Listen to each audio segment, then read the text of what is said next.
Okay, the recording has begun, and this is a training for Kentucky Mountain Housing on home and AHTF, and we are covering today setups and oh wait, hold on. My recording and transcription has started. I don't want the transcription, so I got to figure out how to fix that. But otherwise, we are working on setups and project closeout reports today. That's the focus of the training. So we're going to go ahead and get started. And I'm going to turn it over to Jessica Shelton. Wonderful. Okay. So let's get started. So this is a home setup training, also applicable to AHTF. We're just really looking at the home buyer setups here. So let's have a quick overview of the process. So first is the most important thing to find the recent setup packet on the HCA help desk before every single activity setup submission. And that's because we're constantly making little tweaks to the spreadsheet and making updates. So I know it's easier to sometimes save out like a master hard copy onto your desktop and just use that one, but we really ask that you pull the most recent from the help desk with every single setup. So we're going to next you're going to complete your setup packet, and if you're using home money, we're going to make sure that we have that ERR submitted in Heroes or already archived in Heroes.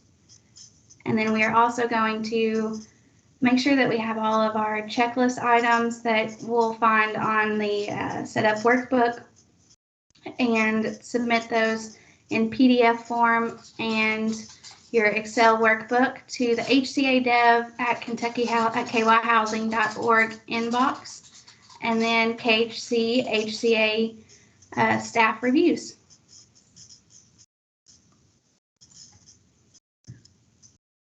After we have reviewed, we'll send the home developer written agreement over to legal, and so then they will draft that and send it back to us. We send it to you in an email. You review very carefully and then sign it, and then send it back to either the HCA dev inbox or your project specialist. And then we will get that executed. We will load all of your information into IDIS, and then we will send your release of funds with your activity approval and your executed developer written agreement. If you are using AHTF for your home buyer, you don't have to do the developer written agreement. And the developer written agreement can take about a week and a half for our folks to get that together for you. So it can kind of extend the process just a little bit. So after we send your release of funds, then that's when you can begin construction, and that's the most exciting part. And then your inspections can begin. So before we kind of take a look at a case study and really dive into our Excel workbook, let's just go over some really quick terminology. So when we're using development subsidy or development gap, that's really your difference in the total development cost and your appraised value. When we have a TDC that is higher than your appraised value, we're going to have a development gap in there. Your direct subsidy or home buyer assistance is money going into the project to make the home more affordable to the buyer. And then developer fee, that's your developer compensation. So that's a really important key player. And then your appraised value is your purchase price, and that's the fair market value of the property. Okay, so let's take a look at our fund setup and I am a Golden Girls fanatic, so I have made it Golden Girls themed. Okay, so when we open up our brand new, Hey, Jessica. Jessica, yes, sorry to ma'am. interrupt. Can you increase the visual on that a little bit down at the bottom? Yes. Just because it might get a little tiny. That's great. Is that Okay, good perfect. for you, Katie? Katie and Rebecca? You guys are Yes, that's muted. good. Okay. And All right. actually, can we have a copy of the presentation as well? Like, just so we can refer back? Yeah, print out of the slides. Yes. Do you Absolutely. want it right now or can we email it to you later? You can email it to us later. Perfect. We'll do that. Thank you. Mhm. Okay, so after we have pulled our new setup template from the help desk, this is actually going to be completely blank because one of the great things about our setup workbook is that we don't have to repeatedly plug in the same information. It has wonderful formulas in there that just generate that on over for us. So here's a good cover and overview of our project. So we have our project number, our home buyer is Rosen Island, our project address, and we have home funds in this activity of $100,000. If at any time you're looking at this setup and you're like, I don't know what I need to put here, or I don't really understand why I need to include this information, we can take a look at the instructions tab, and it gives you a quick overview of each tab and what we really need and what we don't need. Then we can move on to compliance and underwriting. So as a project specialist, this is really my first stop when I'm reviewing activity setups. And if I were to start an activity setup, start to finish, this would be my first stop and my last stop, because it really tells you if you're within compliance with KHC. So we have a 3-person household. Our home AMI income limit is this number for our county, which is not. And that information is also included in this workbook, and we can find that by tabbing over. And we have home limits.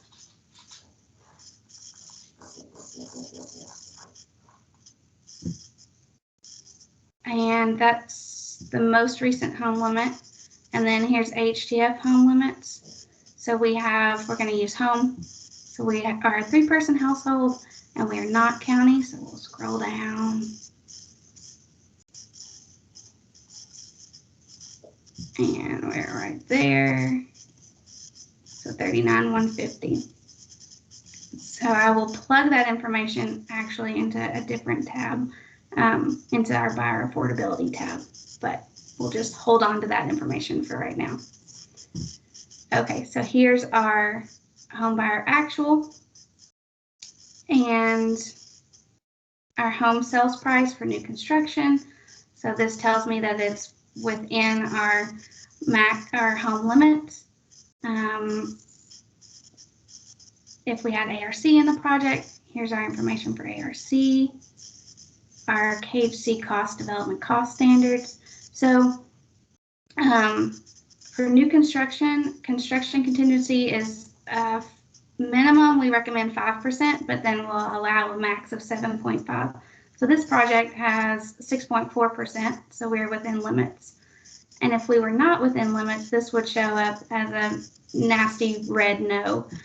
So we would know that, oh, well, we're going to have to either submit a waiver or provide explanation, or adjust our construction contingency to meet compliance. And so this really just gives an overview of all of our compliance measures throughout the setup spreadsheet. So we're going to actually come take a look at this again at the end. But for now, it's just nice to note that this stuff is here. Moving on to our setup checklist. I would suggest that after you complete the other tabs in the workbook, and you are ready to go and send the information to the KHC inbox, is to go through and make sure this is just your checklist.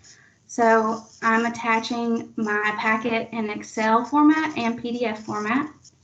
I'm attaching a project area map. And so that's just a map showing the project location in 1 mile radius surrounding the site. I personally like to use either Google Maps or Google Earth Pro. Google Earth Pro is really nice because I can enter in the coordinates and then draw a polygon around my project site, and then draw out a 1 mile radius and capture that. It just really gives the project specialists a great overview of not only your project site, but the surrounding area. We need proof of site control, so that can be a purchase option, a 99-year lease. Most often we see deeds or a purchase option. We'll need evidence supporting the projected appraised home value, so that could be a bank appraisal from a previous sold house. It could be an as-built appraisal. All those are great. The copy of a legal property description, and that's found in the deed. We just ask for it separated, especially with home setups. The copy of the home buyer's contract to purchase the home, that's the purchase agreement. And then our HEROES environmental review.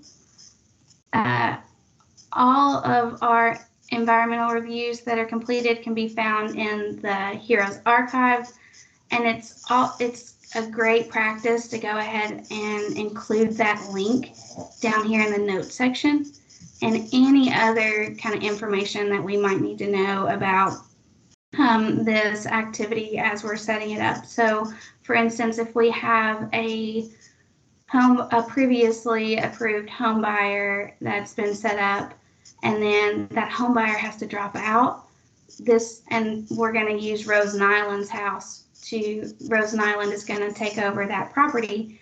Well, that's some great information to note right down here in this section for us.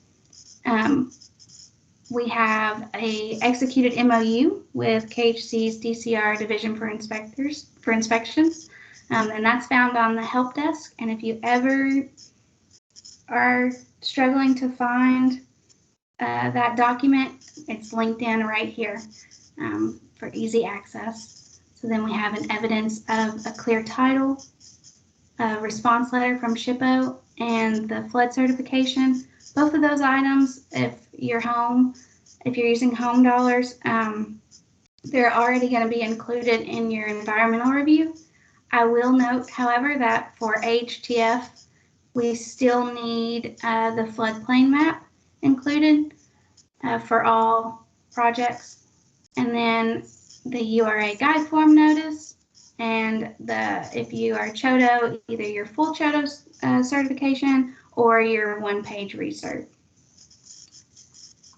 And then we're going to come down here and we're going to read our home AHTF ARC recipient certification, and I have you would put your name here, signature, your title, and date.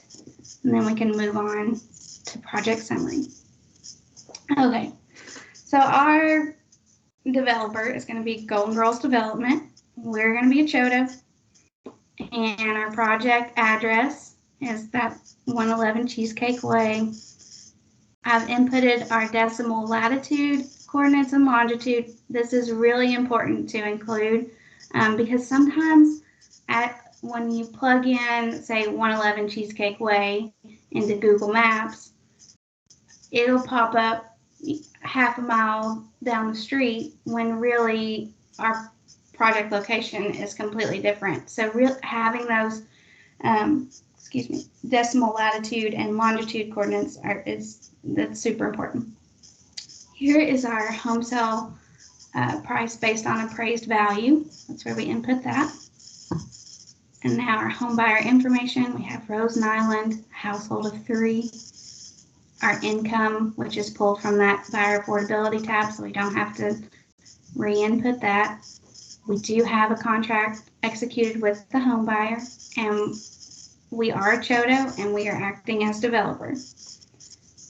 Our project agreement number, your HUD IDIS number, if it's home money, it'll be an IDIS number. If it's AHTF, it's just an activity number. But that'll be inputted once the activity is approved. Okay, so we have our square foot. We have 4-bedroom, 2-bath, new construction, single family detached. Our estimated HERS rating, and then the name of the KHC approved house plan, the lanai. I will also note that any KHC approved house plan that was approved before 2019 will need to be resubmitted to design and construction so that they can recertify that. That's something that's kind of new, so just wanted to mention that one. Our project summary. So this summary, we have Golden Girls Development, a Kentucky nonprofit developer, will construct a 4-bedroom, 2-bath house at the address for approved home buyer Rose Island. Dorothy Spornak and Sophia Petrillo were both on the property on September 1st, determining if we wanted to purchase a separate tract of property in the area. So this gives, the date of who was last on the property, a little bit about what we're going to do, and just gives, as a project specialist, when I'm reviewing this, it gives me a great understanding of what's going on here. This is just our KHC assistance breakdown section, and all of this is, when we're first going through there, it's just going to be wonky and crazy numbers because all of that is going to be imported from those other tabs. I'm going to scroll on down. It's developer agency information. And so we have Golden Girls Development, we're a 501c3, our primary contact. And I will note, even if it is really important to just go ahead and put that primary contact down along with the email every time. I know it's repetitive, but if there were an email change or anything like that, it's easier to document that. So, and then we're going to describe the land and ownership structure for the project. And so Golden Girls purchased the land on April 4th. Miss Nyland is a first-time homebuyer, currently doubled up with family. She is not related to the sellers of the property. Golden Girls Development will continue to own the property during the construction of the home. And the development plan information is the project property in an area defined as rural by USDA, rural development. Yes, we're rural, and we're targeting special populations because it's an elderly household. This house will be built using the universal design so that it can easily be modified if accessibility becomes an issue. No specific accessibility features are needed at this time. So that kind of, since we're targeting a special population, we're talking about, future accessibility needs, and then down here we're going to talk about if there are any physical needs or special site design features that will add cost. So if we needed to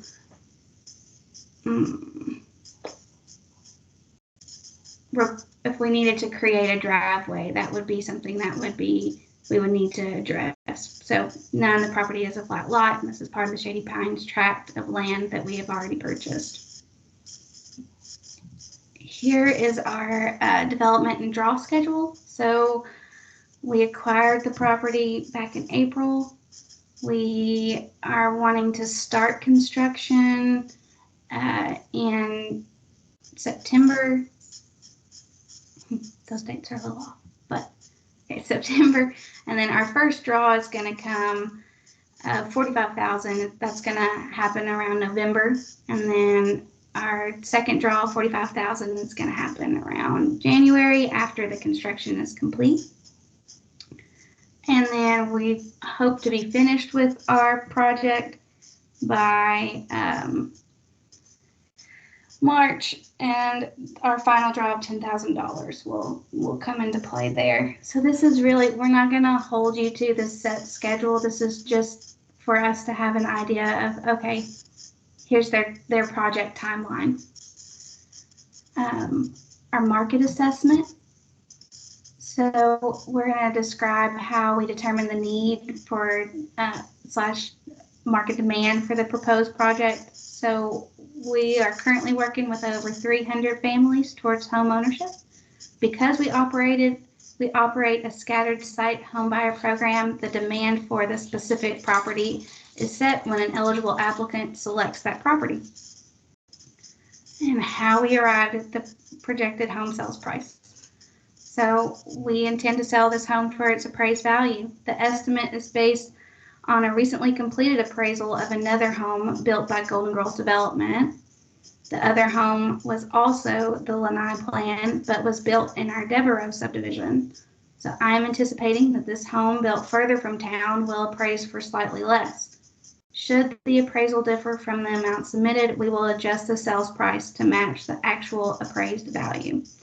So this is an excellent example of what we are looking for when we are asking for this explanation, because they've given us what they're gonna sell the house for, how they reached their estimation, and if at the end of it, if it appraises for higher, then they will match that appraised price.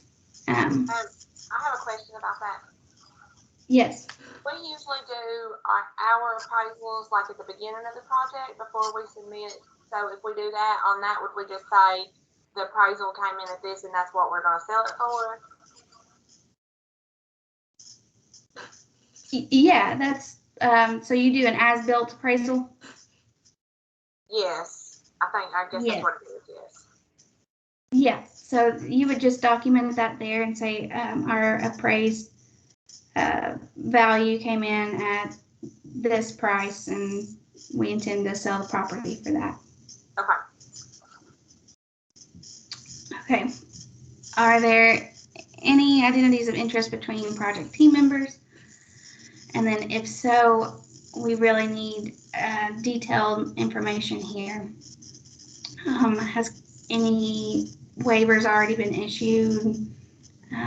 Just kind of any board members currently debarred, just some agency information that we need answered here. And has any development team member been subject to HUD or USDA Office of Inspector audit? And then site information relocation.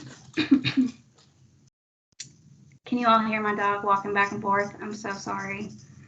I wish the headset would work, but okay. So we have construction type is new construction. We have already acquired the property. So all of these questions, you just need to go line by line and answer. If, for instance, here we have, is the project site with 4 or more other units under development by your organization? So we have yes. So it says, if yes, contact KHC. Well, we have already completed an environmental assessment for this project because we are developing a subdivision.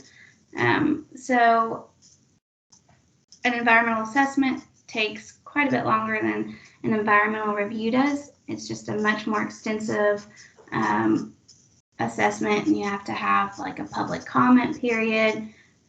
So we have to be in the know sooner than later with EAs. So it's best to go ahead and kind of get us in the loop and say, hey, you can send me an email and say, hey, we plan on, we have this great idea and we plan on using KHC funds for it. And we're going to get started on EA.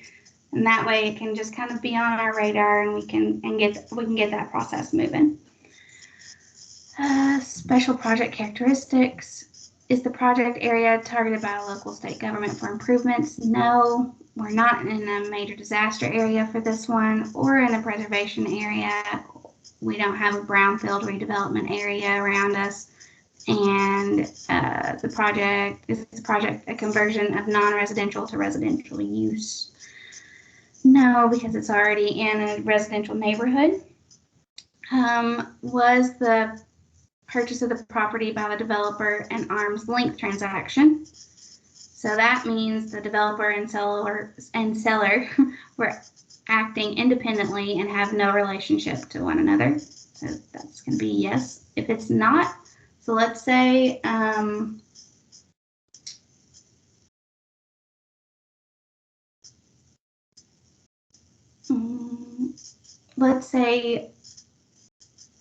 well, okay, if it's not, just go ahead and insert that information into here for us.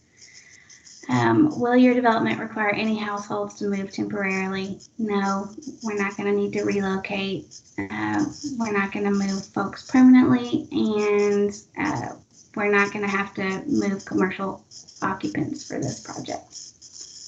And then this next section is just some homebuyer information overview. And then we have some voluntary homebuyer information. Okay.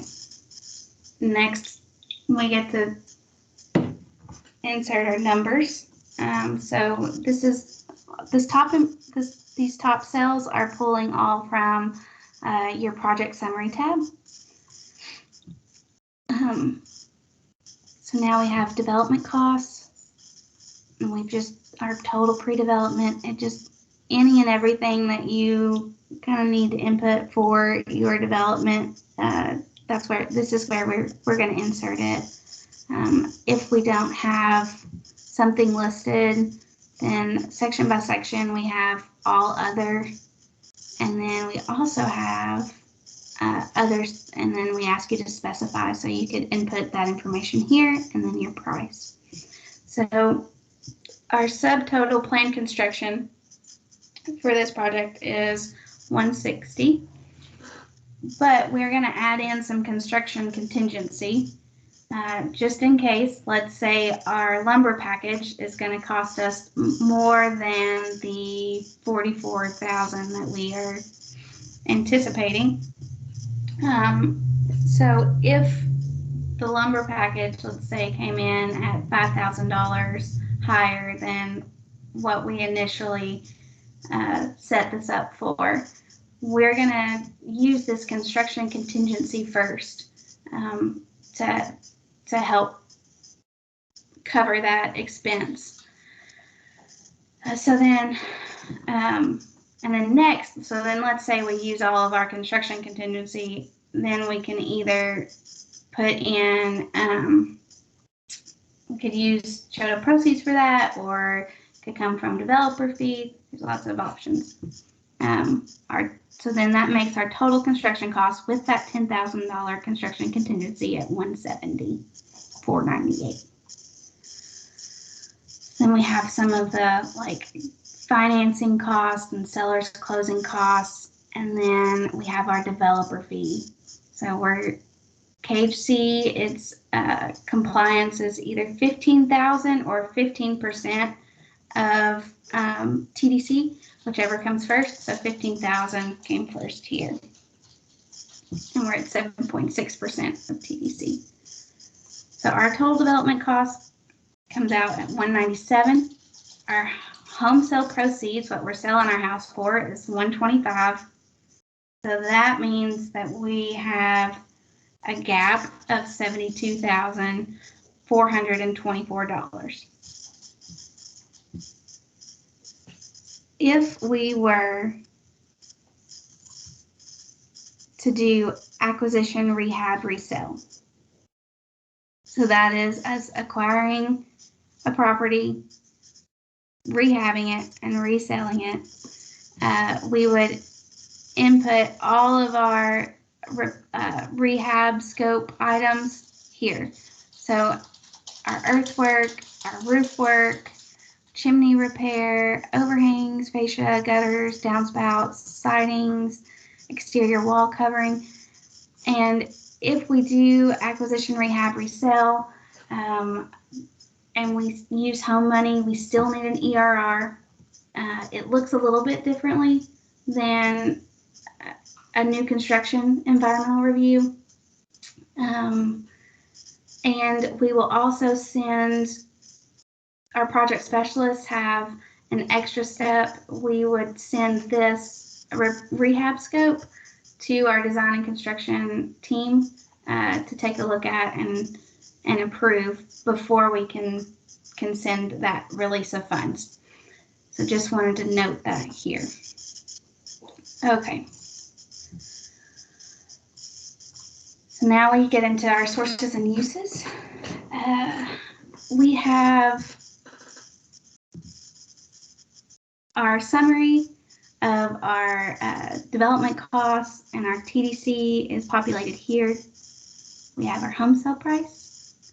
And then in order to make up that gap, we're going to put in KHC home development subsidy of $35,000. And then we're going to use our CHOTO proceeds of $37,423 to make our sources match our total development costs.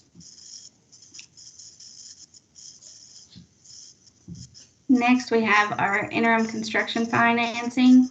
So we're going to use a conventional bank loan of $82,000. Our development gap subsidy is here. And then we're going to put in our home construction funding of $65,000. And we have KHC retainage of $15,000. So that's the sum of the developer fee and the seller's closing costs. And then at the bottom, we just have a quick breakdown of how all of our funds work together. So we have our home construction funding, our permanent development gap, our direct buyer assistance, which is going to be captured in the next tab. And so we have total new home funds into this project at $100,000. What will remain in the unit is the development gap and your assistance to the buyer. So that's going to be $38,000. And then what's also important to note is the surplus home funds. So since we're a CHOTO, we get to retain those as CHOTO proceeds. So that's going to be $61,685 that I get to retain as CHOTO proceeds and use in another affordable housing project. If we were using AHTF funds here, Kelly, do you want to? Yes. So I particularly want to talk about if you were to use AHTF funds in this project instead of home, when you get to the end, instead of having a CHOTO proceed of $61,685, you would have an AHTF program income of $61,685. Program income for AHTF has to be returned to KHC. So you would have to cut a check back to KHC. But what we allow you, and what Kentucky Mountain Housing has done in the past, is we allow you to make a decision if you want to recycle that back into your total project, which would mean you send us back a check for $61,685. We take that funding and we put that in a back into your project level account, do a new grant agreement with an increase of $61,685, and then you can use that money to build another house. So that really comes where you guys want, what your flavor is, if you really want to do that or not. But I know that your projects in your application have been proposed to do that AHTF recycle, but I wanted to explain how that is done. So you really have to wait until those funds are put back into the project before you can commit them to another unit. there are questions about that? Because I know it's confusing. And when you get there, let us know and we'll step you through the process. But I did just want to put that tip in. Thank you. Okay. Okay, so now we have our buyer affordability tab. We have Rose Island, her income, and household size, everything that's populated in there. We're gonna put, okay, our projected down payment be paid. The form of buyers, $250 minimum contribution.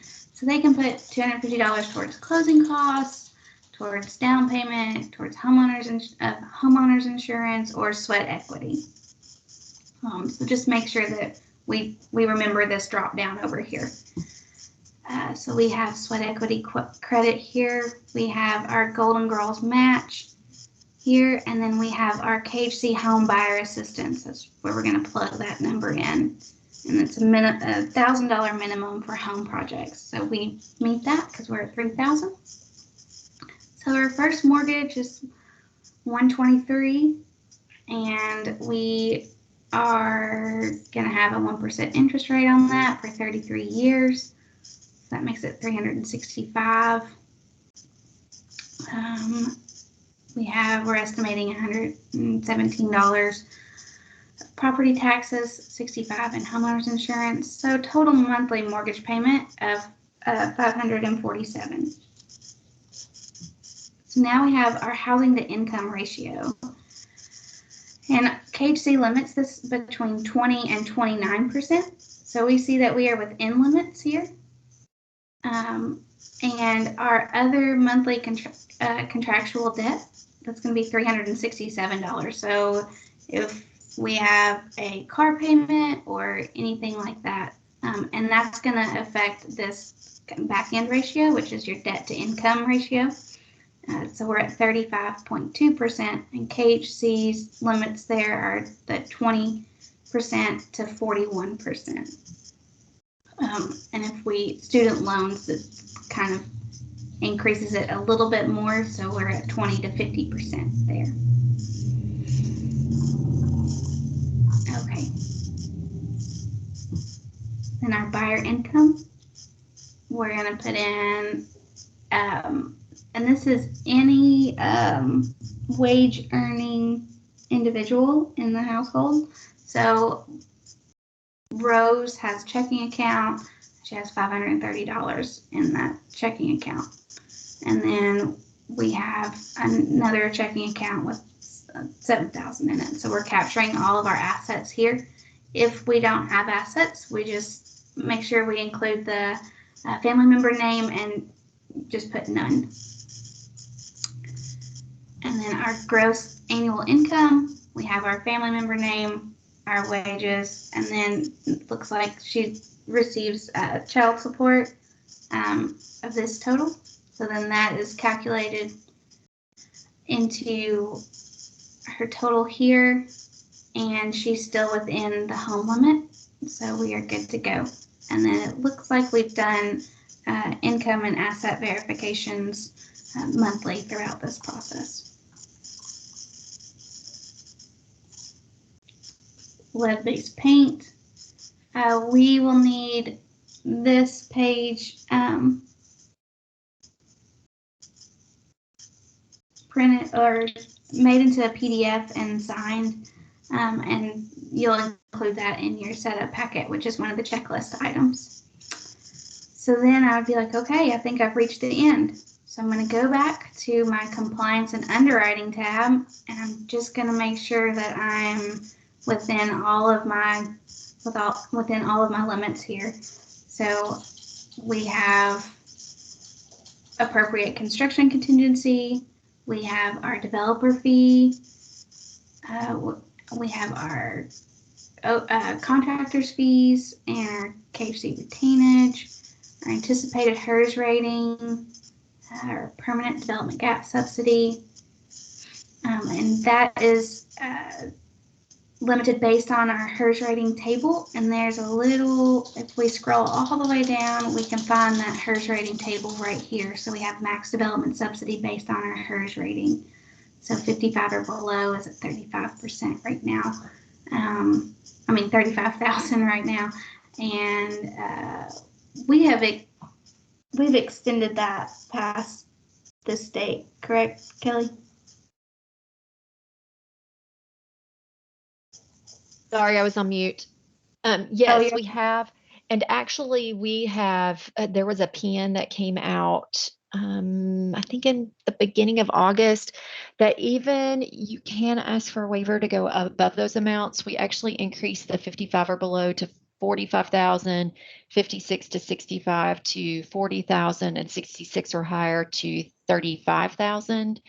And then if you need to go higher than 40,000 on direct subsidy, you can do a waiver, but there is a PN that's posted on the help desk with those numbers. So those have even increased in amounts, but that is through December 31st, I think. Perfect.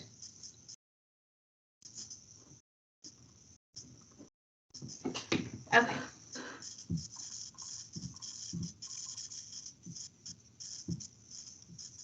All right, so and then we have our direct buyer assistance. We've met that minimum threshold and we're not above the maximum. Our housing to income and our debt to income looks good and we're within limits. So at that point, I would pop everything into an email and send that on over to the HCA Dev inbox so you can get started on review. And that concludes my setup portion. And Kelly, if you want to take over PCR. So after we've accepted and I've sent the release of funds and you guys are ready to close out. All right. So you guys kind of know the drill of what happens in between the setup, the release of funds, and the PCR. You've constructed the unit. You know that once you get your release of funds, you need to call for your first inspection. They're inspecting footer. That's in our policy manual. Then once the house is framed is usually when you get a second inspection or interim inspection, and you can make a draw at that point as well. So you can make a draw in the beginning after the first inspection. You can make a draw after the second inspection, but we retain out 10%. It's kind of just the rough estimate that we do, 10% before you can make your final draw. And your final draw includes the project closeout report and all the attachments. So that's what we're going to talk about. And this is after you have had a final inspection from KHC and that has been approved and completed. And then you do the closing with your home buyer. So at that point, you need to draw the rest of your funding so that you can pay your bills and you do a project completion report. So that's where we are now. So Jessica, if you can click on PCR checklist tab. All right. So this is kind of how I review, and I think it would be easier for you to even follow this kind of process when you are entering in your PCR tabs. And PCRs are fairly easy, except you have a lot more attachments that aren't just this setup or setup PCR, but you do with the setup as well. So we're going to talk about that. So I use this checklist as a guide of what all you need. So if you look at tab A in line 11, it has your project completion report. That's what you're looking at right now. When we send your release of funds back to you, we send your setup form back to you that we approved. You use that setup form to do your PCR, and you're going to see why in a few minutes. So you'll pick this form back up, you attach it to your draw. We will need it in an Excel format, also in a PDF format, because at the bottom of this checklist is a place for you to sign. So we just need a signature on that. It can be electronic. I don't really care. You can print it out and scan it in. Makes no difference to me. We also need, so included in this PCR is your checklist, which we're going over right now, your TDC, total development costs, which we're going to talk about, a rehab scope if that's needed. Those would be needed on acquisition rehab resales. And I know that you guys don't currently do acquisition, rehab, resale, but might be something you want to look at down the road. A lot of agencies are starting to go to that just because of land values increasing. It's making it's a little bit more economical for them. So just keep that in mind. We also can do sources and uses. So that's another tab on this, and then buyer affordability. So pretty much column A or line A is taken care of in the PCR that we're going to show right now. In addition to that, part of the PCR is evidence from design and construction with your inspection approval. You'll have a copy of that, so you just attach it to the draw. Then you want to choose an executed recording or closing document. So that can be your HUD-1. It could be your what used to be your HUD-1. It's also any of your recording documents. So if you're doing home, you need to have your recorded mortgage and your your recorded mortgage and the recorded assignment of mortgage. Those are found on our help desk, those templates. Those are closing documents, which we will talk about later on. You will also need a note and a note assignment that are the original note and note assignment for home only projects have to be mailed into KHC before we will approve a draw, the last final draw in the PCR. So just make a note of that. When you do your closing, go ahead and mail the original note and note assignment to KHC. And if you're doing AHTF, we also have to have a deed restriction. So that would be another closing document. Beyond that, the proof of home buyer completion of housing counseling, so just your housing counseling certification is attached to the PCR, right? Then you fill this out, continue to fill it out. At the bottom is the place for you to sign and date, and we move on with life. Okay, let's go to the PCR TDC tab. This is where it gets fairly complicated or fairly easy, depending. So in this example, we've just done the setup. What happens on this PCR tab is you literally go in where it says Closeout Actuals, and you just start entering what you actually did. So Jessica's going to put in the square footage 1203. That's what you said you were going to build. That's what you built. So she's entering this information in. House appraises at 125.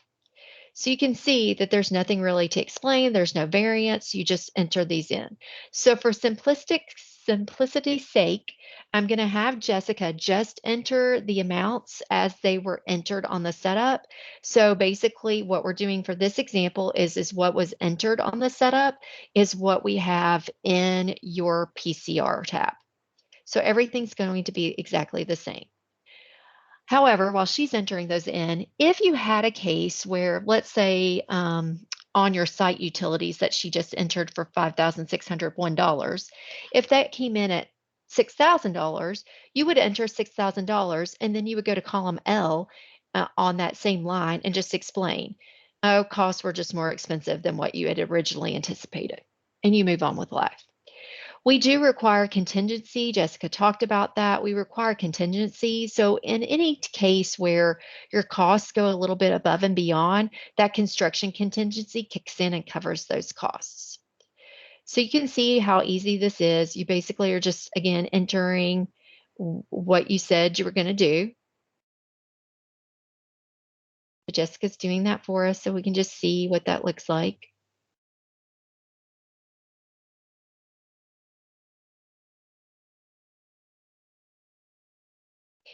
And these are your total development costs. Now, what we have seen, Katie and Rebecca, in some cases, what will throw people off at the PCR is when they needed more money or they needed less money. We take care of that on the back end, so it's not that big of a deal if you needed less money. We just recapture money from your project. You don't have to do anything. I do that on my end. If you needed more money, again, the construction contingency will kick in. And so far, I haven't seen a project that needed more money that construction contingency didn't cover. If it did, if there is something that happens and construction contingency just doesn't cover, yeah, Jessica, just go ahead and put 1450 in there. If construction contingency just didn't cover it, you would want to revise your setup so we can put more money to the project. So that's the only thing. All right, so Jessica's going to enter the developer fee. She's going to put 15,000, what was proposed. So you get to the bottom and you see your total development cost. You projected at 197,424. We came in at 187,404. I bet we missed a line somewhere, but we're not gonna. It doesn't make any difference at this point. For sure. So we're just gonna, right now you can see that your gap was 72,424, and in your closeout, your gap is 62,404. And the difference for that 10,020 could just simply be that cost came in lower than what you originally expected. And then you enter that as a reason. All right. If you go over to, at this point, I'm going to leave the TDC tab, and I'm actually going to go over to your buyer affordability tab. So on buyer affordability, we're doing the same thing here on your closeout actuals. Is we're actually going to put in, and we're going to do that they have both, most do. For counseling, on this tab, your actuals typically are the same. Once in a while they change, but we're, for this purpose of keeping this simple, we're not going to change anything. We're going to say that the household gross stayed the same. Once you qualify somebody and commit the funds, then they can have increases. That's okay in income, but you've already committed the funds, so we take it, you've pre-sold the unit. So your closing costs on this mortgage were $5,200 roughly. We're going to keep that the same. Down payment, we're going to keep the same. Mortgage assistance, we're going to keep the same. We're going to go down here in our home buyer assistance. We're at $3,315, so we're just keeping that the same. And what that does is it takes all of the buyer assistance and subtracts it from our sales price, which means we have to have a first mortgage of $123. So we're going to keep that the same as well. We did have that. Our friends at USDA came in and gave us a mortgage for $123, so we're going to go on with life. We're going to enter the estimated property taxes. Yep, we were good at $117. You can see that once we enter those all match as well. So then we get to our income limits. So our income limits are between 20 and 29%. We do keep those. If you came in and maybe once you entered those numbers, they came in at 19%, which is below the 20, you would have to submit a waiver for us to accept that before you send in your PCR. So just make that a note. If that happens, that's how you take care of it. All right. And we're going to keep those all the same. So buyer affordability is finished.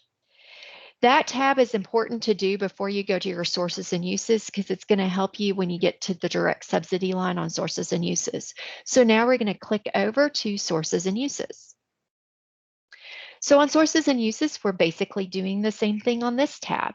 You have your actuals. Now in that first, second, and third month draw, you're going to actually put in what you drew at those times. Some people, some nonprofits wait until the very end and draw all the money. That's fine. It's really up to you, and it's up to you what you need on cash flow. So Jessica's fixing this one so that we are drawing all of it at different times. So thanks, Jessica. On closeout actuals, again, it's the same thing that we've been doing throughout this PCR. We're entering what the actuals costs were. So Jessica entered the square footage. Some of this also auto-populates from the total development costs. So for example, on line 32, that auto-populated, you don't have to enter anything. And you can see that we are showing the same thing that was on that TDC tab. For total actual costs for development is $187,404. It was a difference of $10,020. And we would want to explain that in various categories. It looks like we, on construction rehab, on that line is where we had a difference. So Jessica, if you could go to line 27 on notes of variance and just type in costs came in lower than estimated.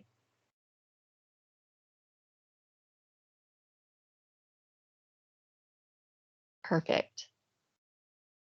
All right, so that takes care of that note. All right, so then we go to permanent sources. So we're looking at your home sale is 125. That's what it appraised at. That's what you're keeping it at. Then you get to your development gap. You have a let's see, your development gap right now, I think we're going to be over, but we're going to keep it at 35,000, and then you need total proceeds. I think I always like to look at development gap a little. So I'm going to walk you through the steps of what I do when I'm checking these things out. I just get my handy dandy calculator out just to make sure we don't have any calculation errors. So I'm going to take your TDC of 187,404, and I'm going to subtract out your sales price of 125. And we have a development gap of 62,404. So that's what we're trying to take care of in this area. So you use $35,000 for your actual development gap for home that you're using, which is fine if you have the HERS rating to support that. And then you're contributing out of Chodo proceeds 27,404. Now those Chodo proceeds that you are contributing to this project at this point, that 27,404, those are washed because you have used them for an eligible home use. So what that means, Katie and Rebecca, is once you wash those Chodo proceeds, you can then use them for any kind of housing development, and they don't necessarily have to follow the home rule. So you could use them for a rehab project, or you can use them to develop some multifamily if you wanted to. All right, so that takes care of what we're looking for is line 46. We want that to be a 0. And so we got to 0. So we're pretty excited about that. So we're going to scroll on.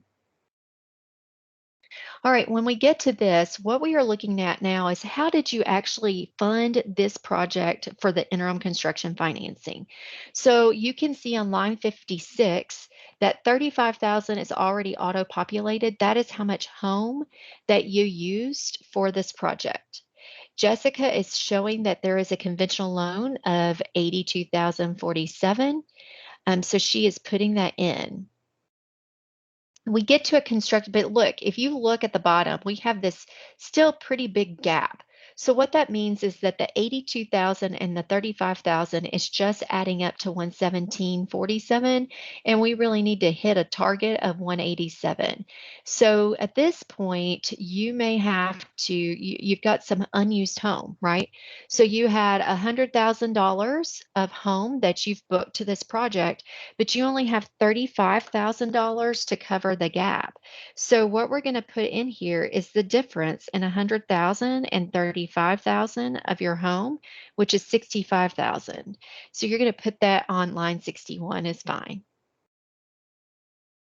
And then we see what happens. Scroll on down, Jessica. Okay. So if you look what happens, we're at 10,000, we have a project surplus of 10,019. All right, so this is a good learning lesson of what you can do in this spreadsheet. So we have a surplus of 10,019. We know that you want to use $100,000 of home because that's what you booked to the project and you're eligible to use that. So if you scroll back up to your loan that you put on this project of 82,047, you can actually reduce that loan cost by 10,019. And Jessica, it is 72,028.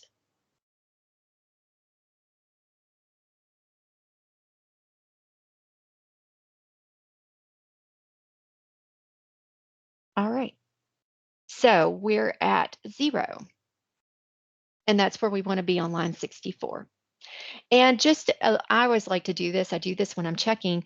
I just highlight line 62 and line 63 just to see if that will add up to the 187 number that I want. So Jessica, can you highlight that for them? Oh, maybe it won't let you. My computer is wanting to kind of freeze up, but yeah. Okay, maybe. Okay, well, so it's not letting you do that. But anyway, those numbers should add up to the 187. That's just a double check. Okay, we'll scroll on down. Then we get to the breakdown of funding on your closeout. So you don't have any AHTF in this project, which is fine. We're just focused on home right now. So on your home, you have $65,000 in home construction financing. This really becomes a summary. Notice it's all auto-populated. Then you have 35,000 that you're leaving in the project for development gap. You use 33,000, or I'm sorry, 3,315 for direct buyer assistance on this project, but you actually booked to the project a total of $100,000 because you used that for interim financing. The 35,000 in development gap and the 3,315 in direct buyer assistance actually stays in the project. So your CHOTO proceeds become the difference in what's remaining in the project, which is a total of 38,315 on line 9495. And you subtract that from the 100,000, you end up with a surplus of home of 61,685. And over in column K, where you have right now a message that says not applicable, we're going to click in there and click the drop down. Because you are a CHOTO, you are going to retain that as CHOTO proceeds, which means you now use that 61,685 for CHOTO proceeds. And if you recall, I apologize if you can hear my phone ringing. If you recall, when I talked about the CHOTO proceeds that you put into the project, that those become a wash, you basically take that amount, I think it was $27,000, out of the 61,685 because those are your washed CHOTO proceeds. All right. Does that make sense of where that summary is and how you enter those things in? It does. Okay, the sources and uses tab really becomes kind of a checks and balances for you, especially at PCR. Okay, I have a question. Sure. So the total funds, like the total permanent KHC funds, which on this is 38,315. That's what the KHC mortgage and note should be for, the home mortgage and note, correct? No. Your mortgage and note is only for what goes to the direct buyer assistance. Which is the 3,315. Correct. Yeah. Okay. I was kind of confused, and I'm glad that I asked that question. Okay, so I got you. Yes, correct. Good question to ask. Yeah. All right. So if you scroll on the PCR tab, Jessica, if you'll just scroll over, I think there's also, okay. So these are things, Katie, that you might be familiar with on the Maybe Weeby tab. We do have to report on Maybe Weeby. So you basically just enter your numbers in on this. If you run into problems, let me know. Sometimes we have some versions of this PCR have problems with just being able to enter project numbers. So let me know if you run into problems. And then the next tab is the lead-based paint homeowner that we have to have signed at PCR, just saying it doesn't have lead-based paint. This one's easy, especially you guys are doing new construction. It's super easy because new construction doesn't have lead-based paint. So you just fill those out as well. And then that all comes in as an Excel file in the draw as an attachment. And then you also save each one of these as a PDF and attach the PDF as well. When you are selecting that final draw on a unit, you need to select final draw, and all of the required documents will pop up, and it won't let you submit that draw until you attach all the documents. That just helps you give you a little checklist for, oh yes, I'm attaching all the things I'm supposed to attach. Are there any questions about that? All right. Okay. I think we can go back to the slideshow. I think there's a few little housekeeping things left that we have, a couple slides. And I think there are more tips for the trade. Right. I think Jessica's probably having trouble with her computer making the transition. Yeah. Sometimes when you share screens on a presentation like this, it's a little slow. All right. So here's some learning opportunities. So here's some things we learned with setups that we've learned over the course of doing this that we thought might help you. When you are trying to get that appraised value, you really need to try to do, for that purchase price, we really need an appraisal, like an as-built appraisal or a like appraisal. We prefer as-built. They're easier. If it's a like appraisal, it's really got to be super alike for us to accept it. So that's a tip for the trade. On construction contingency, we look at 5 to 7.5% being used in the project to cover unanticipated costs. In our example, we didn't have that, but as COVID has remained a threat to us, it it is affecting material prices. So I am seeing more and more projects coming in at the PCR end, having to use some of that construction contingency. They usually aren't having to use all of it, but they are having to dip into it. So another reason why we require that. Also, any buyer contributions, so any cash contributions or sweat equity, be sure you're putting on that buyer affordability tab like we did in the example. And then any supporting documentations for your setups, be sure it's completed and signed by everybody. That's just another thing, another little tip that we found that sometimes nonprofits and developers tend to miss that piece, is getting everything signed. All right, next slide. Submitting closing docs. So this is something that I wanted to focus on a little bit because it's a process kind of outside of that PCR. It's the legal docs. So on our help desk, you will find under a home buyer new construction, you will find our mortgage templates and our note templates and our mortgage assignment templates and our note assignment templates and the AHTF deed restriction. You have to use our templates, that is required. And the templates are pretty easy. They have fillable fields. So you go in, you fill in the fields, but you would need to submit those to hcadev@kyhousing.org for review. And you really need to give a 2-week headway. So if you know you've got a closing coming up, you need to get those forms into us so we can get them to our legal department for review before you go to closing. And we do say that you need to give us a couple weeks to get those reviewed. If you're running into a situation where you've got a closing that just has to happen, sometimes this happens with USDA, especially we see it sometimes in October and November when maybe there's budgets that have to be approved federally and they're going to run out of money. They have to have some things approved quickly and they're trying to get some closings done. If you run into something like that and you need something done pretty emergent on an emergency basis, just let us know that so that we can ask our legal team to review it a little bit faster. All right, we also send our closing doc review approval to you. So usually you will get that approval back so you know you're good to go to closing. And once in a while, they may come back and say, yeah, this is fine. We just need you to add this initial to this name or something like that. So they'll tell you that in the approval. And then at that point, you can go to closing and get your PCR submitted in the draw system. Just keep in mind that you have to get all of your mortgage notes and deed restrictions executed at closing, not at setup. So that's sometimes we have had agencies who were doing that at setup. We want those to be done at closing. And be sure that you mail your original note and note assignment to KHC on home only projects so that we have to retain those because you're essentially assigning the notes over to KHC in that note assignment. So we have to retain those. You can retain the recorded mortgages. It's fine. All right. Are there any questions? Any just like broad overall questions that you have? Yes, I have some questions. Sure. Okay, so while you were doing this, I heard you talking about the acquisition rehab resale.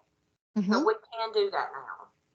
Yes, you can do acquisition rehab resale. We consider it more like a new construction home buyer activity. It's not a rehab activity. It is home and CHOTO eligible. And we're seeing, so traditionally, I'll kind of tell you, we have one agency that does this a lot. Traditionally, that's all they do just because land is tight and they're in a more urban area.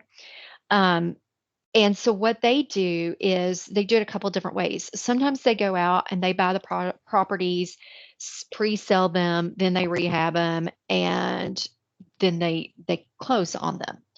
I've also seen them do it in cases where they'll have a home buyer ready to go from their waiting list, and they let the home buyer go out and find a property. So they go ahead and do a contract on it. They buy the property, do the contract with the home buyer, and then they go in and rehab it and then do a closing with the home buyer. So yes, you can do that. On the setup, you would do the rehab tab, which then folds into that TDC tab in the sources and uses. We have seen it set up that way. Now we did have a project who wanted to, here's what the the developer explained, is I want to do an acquisition rehab resale, but I'm going to buy a property that no one is going to want to buy until I rehab it. And so we will entertain that kind of setup. Which means the unit's not pre-sold, which is a little different than what our policies are. You just have to submit a waiver to us explaining why you would need to do that. But yeah, you can do those. Okay, and so And like if we get a house back in foreclosure, we could sell it to somebody and set it up that way, correct? yes. Now that becomes a little tricky, Katie, because here's why, because it's a little tricky. And we've done some like this with the project that does acquisition rehab resale. Where it gets tricky is, did it originally have home or AHTF money in it? Was it still under a period of affordability? So then we just kind of have to figure out what we have to do with that. So if that happens, you just need to talk to us and say, okay, here's the situation, here's what we got. How do we move forward? If the period of affordability for home and AHTF are over, or you just never had home and AHTF in it, it's just one that you had done with other funding, we certainly can move forward with that. It's just communication on that, on Okay. those, especially in your projects. I think most of your projects have been approved all for new construction at application.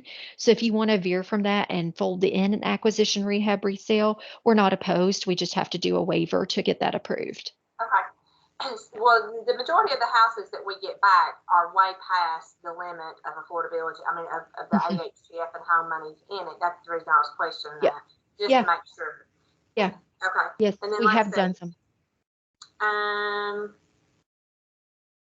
Then another thing that I noticed, like when you were doing that, so do we need to be re-verifying income like after we have set up the initial project? No. Okay. Once on income, once we commit the funds in the HUD system, IDIS, that is considered committed, and you do not have to check buyer affordability again. Okay, and then I noticed that on that one form that you had put dates like of different times that the income had been verified. Is that something that we need to be putting on the setup?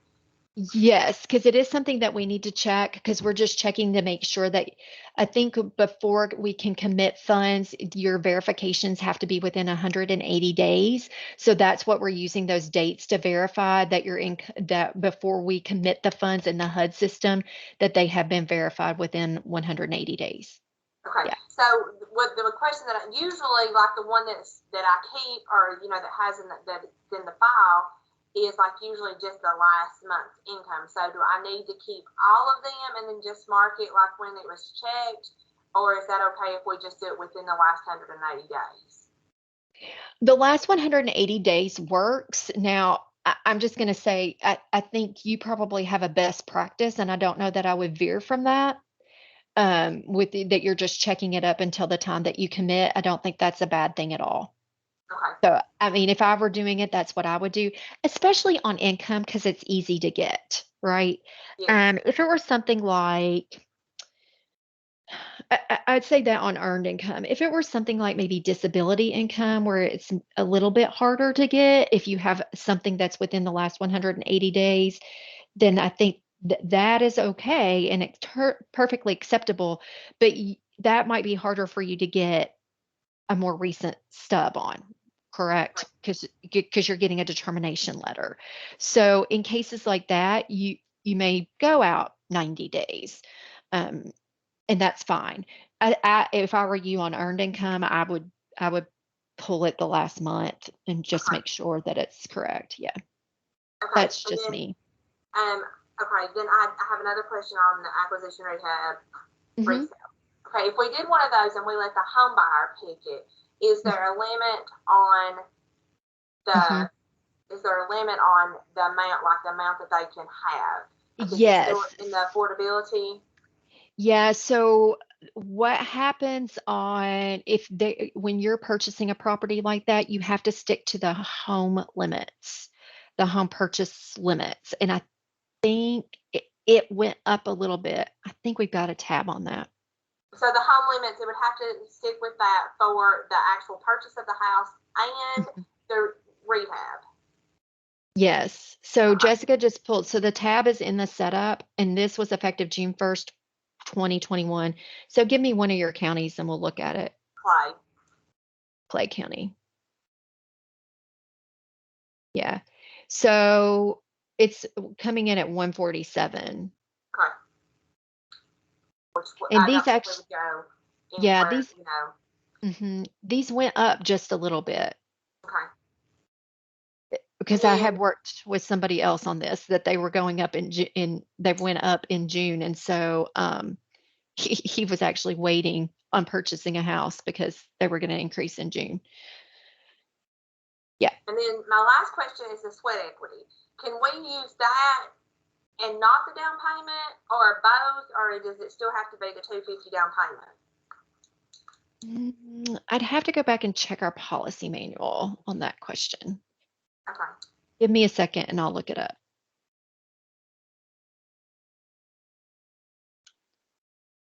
So just for everyone that might be listening to this, where I'm going to go to look this up, because this is a good learning tool as well, is the fastest way I look for this is I go to our website, www.kyhousing.org.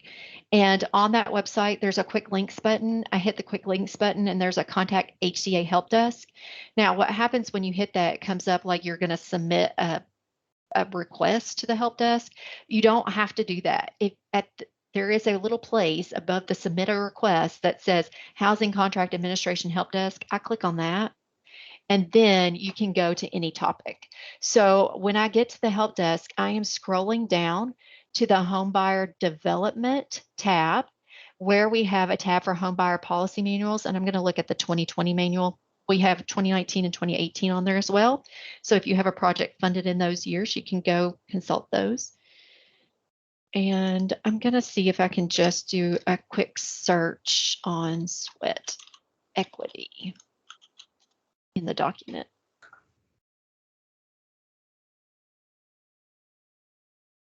Yeah, so sweat equity didn't come up.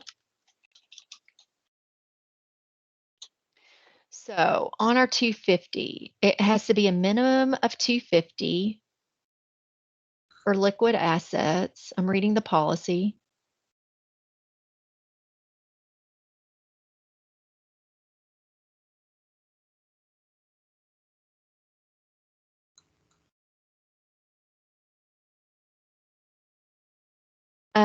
If the source of income is SSI or SSDI, we can waive that. But the policy manual does not say we can take sweat equity in place of the 250. Okay. I know I have seen some setups that will have like sweat equity at 1,500 or something like that. So yeah, and if I just try to search the policy manual on sweat equity, nothing comes up. So I guess we have not addressed sweat equity in here. So a minimum of 250. Okay. All right. Good questions. What other questions do you have? As of right now, I think that's all, because I've wrote them all down and you either answered them during or I've already asked. Okay. Oh, one other one. The note mortgage, you said during the presentation to mail those, the home note mortgage, to go ahead and mail those at the closing. So do you want those before we submit the PCR? Yes. Or, okay. Yep. Okay. And here's what happens. I'll kind of tell you the process. When we get that note mortgage or the note and note assignment in our office, we at that point will review the PCR. If you've sent in a draw and PCR and I don't have the note and note assignment, I will reject it. Most of the time, I will go ahead and review the whole thing. So if there's any other reason that it's going to get rejected, you know that too.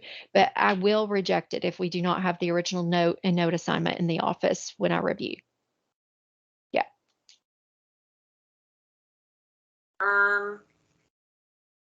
Okay. And then one other question that I had about home money, I heard you say this during the presentation. So when we have TOTO money, at times we can, like in our TOTO stock, we can use that for other things that are not home related. If they have been washed, if those proceeds have been washed. Okay, Yeah.